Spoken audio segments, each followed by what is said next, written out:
Hello everyone, in this video I'll be showing you a Paladin Cleric Multiclass build guide for Baldur's Gate 3. So this is a pretty OP class combination because, well, it is multi-attribute dependent. There is a lot of synergy between these two. So I think that starting as the Paladin is the way to go, as it has a little bit of an easier start.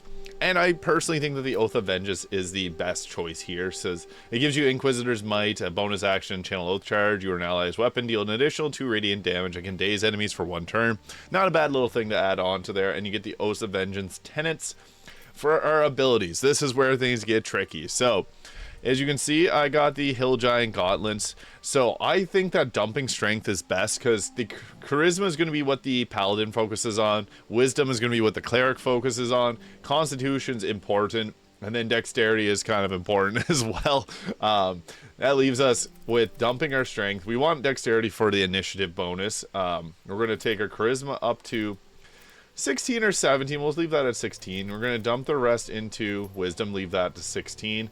And then we can, depending on if you got the amulet of greater health, we can dump our constitution. If you don't have it, keep your constitution as high as you can get it, 14, or if you're able to get it up to 15-ish, because then you can get an increase to that. But I think that with this build, I have the amulet of greater health, so we're going to dump that and put our dexterity up high. Gives us a +2 to our initiative. So wisdom and charisma, big stats here. Dumping strength and constitution, but if we don't have either of those items, I still recommend dumping strength and focusing on strength potions for your damage. But if not, we can put our strength up a little bit higher and then focus on it that way. But yeah, it depends on your items. But yeah, you can even dump your dexterity and grab the dexterity gauntlets. But I think that if not, have your high charisma. You can even take your wisdom, and you can even take charisma down a little bit too, since that's only for the Paladin spell slots that it's going to be using that. But yeah, since this build is pretty multi-attribute dependent, there's a few things that we got to get into. So next, we are going to add, I would say that it's best to level your way through Paladin until you get the bonus attacks, and then we're going to add in our Cleric. So we get our fighting style at level 2. This is nice. Plus, one armor class is always good.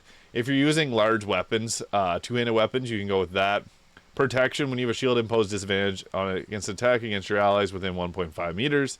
Protection be okay. I think defense is the way to go here, since we're going to be using a mace and a shield. I think that kind of combination works together pretty well. So I'm going to quickly take off just to show off the gear. Greater amulet of strength, or the greater amulet there to give it extra constitution, and then the gauntlets of strength. Super important for this build, but you can get strength potions to make that not really a worry for this class. But yeah, at level 2, we're going to take for our fighting style defense. I think that just works best since we are using a weapon with a shield. Now for our prepared spells, I think that we do get at level 2, we get our divine smites, which is great. And we get our fighting style. I think that taking all types of smites is great. I think because they can be situational. If you have like the flaming strike deals extra fire damage if they're on fire. This can potentially, wrathful strike can potentially frighten your target. So there's a good amount of utility with all the different smite options that you get. Bless can also be really great. You can get blessed from the cleric as well. So it just depends on if you have it or not. I don't think Cure Wounds is a great option to go with. Divine Favor can be a good bonus action to give yourselves 1 to 4 extra radiant damage, which can be nice, but Compelled Duel, we'll go with Bless there just to round things off. Command is really powerful. You can do Command Drop, take the enemy's weapon. That's pretty huge. Basically takes them out of the fight. So something like that looks pretty good. And then we're going to go on to the next level of Paladin, which we get ourselves our level 1 spell slot and divine health, so divine magic prevents disease from affecting you. That's pretty nice just to have. Abjure enemy, frightened enemy, they'll have a disadvantage on ability checks and attack rolls, and they cannot move. We get our oath spells, Bane and Hunter's Mark. Now for our prepared spells, Shield of Faith can be an okay bonus action. I prefer Divine Favor. It gives us an extra 1d4 of radiant damage for 3 turns, so you can pop that before battle, and it's pretty great just to have that extra damage. So we'll go with that, especially early on. Having extra radiant damage, always welcomed. So for our next spell, we can take the problem with the Paladin is it's half caster, so it gains a spell slot slowly. We'll take Shield of Faith to give it a +2 armor class, and then for our ability improvement, we can pump up our charisma to 18, our wisdom up to 18, and we can take our dexterity up higher. We can also go with something like Warcaster to hold our concentration on spells. We can even go with something like Savage Attacker, which when making melee attacks, you roll your damage die twice and use the highest result, which is nice, especially when we're smiting. I think that that can be really great as an option. Ability improvement scores are always nice to take up our wisdom and our charisma a little bit higher, but I think that this works a little bit better just for overall higher damage. Now we'll get to level 5 Paladin here, and that's when we get our extra attack, and this build starts to get a little bit more powerful because we also get level 2 spells. So we're going to take off Ward of Poison there. We can put on Branding Smite, which prevents targets from turning invisible.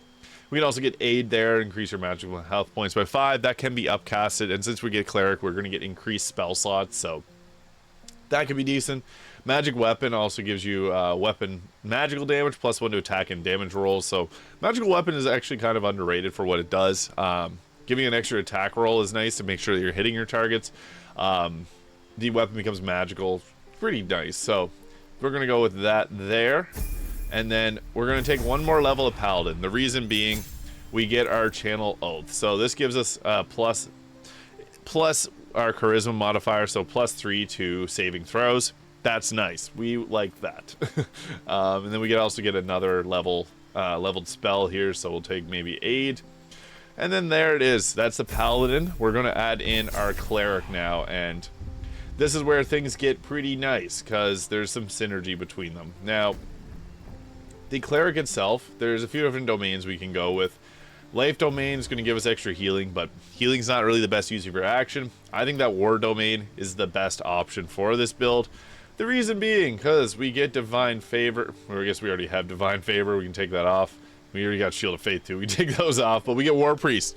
Best part about War Priest is the fact that you get a War Priest charge to use a bonus action as an attack, and that can be used to smite. So, pretty great.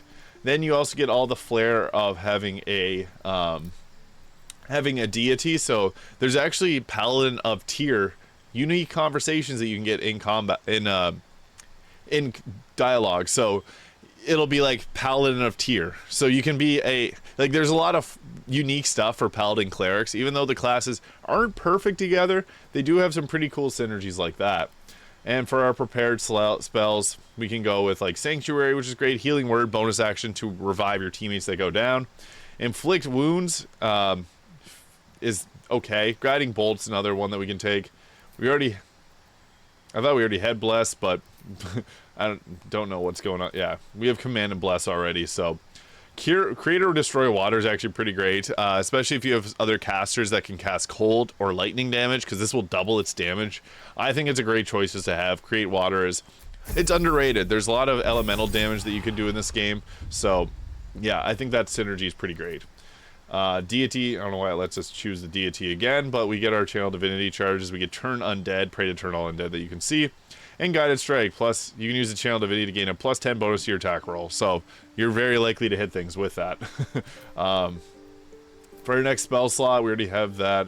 We already have Shield of... I don't know why it's letting us choose these multiple times, but maybe something like Inflict Wounds. Bane can be okay, and that's what we'll go with there. And then as we get into our next level spells, we get... I don't know why it's still letting us choose a Deity. That's strange, but... We'll take off Command because we already have Command. We have a lot of these spells already, which is funny. Silence can be great. Hold Person, I think, is a really great one because that just takes an enemy, holds them in place. You can hit critical hits per day for days on them. Enhance Ability can be pretty nice as well. So, a few different options there. Hold Person being a great choice. I don't know why it says choice is pending there. Level 2 spell, Spiritual Weapon is pretty nice too. I don't know why that's doing that. Choice is pending. Well, we will... I feel like that's bugging out a little bit. Alright, that fixed it. So, we'll take Silence and Hold Person, and we'll level up. That was a very odd thing to have happen, but sometimes there's glitches. For our next... cantrip will take Produce Flame. It's nice just to have that to toss around. And then we'll take Enhance Ability, or Warding Bond can be an okay one. For our feat, we can go with increased wisdom for our cleric spells, or increased charisma for the warding, the aura that we got earlier. There's a few options that are also pretty great here. So I think alert's great. Having a +5 to initiative and can't be surprised is always really nice to have. There's never a downside to that, I think.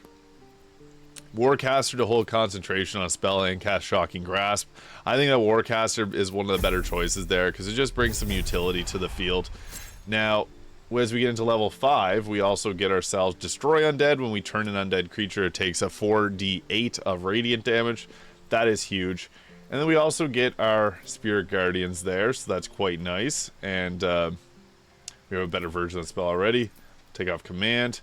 We'll take Animate Dead. I think Animate Dead's a pretty good one to have because it can bring out extra servants to help take away hits from your team. Mass Healing Word can be pretty good too.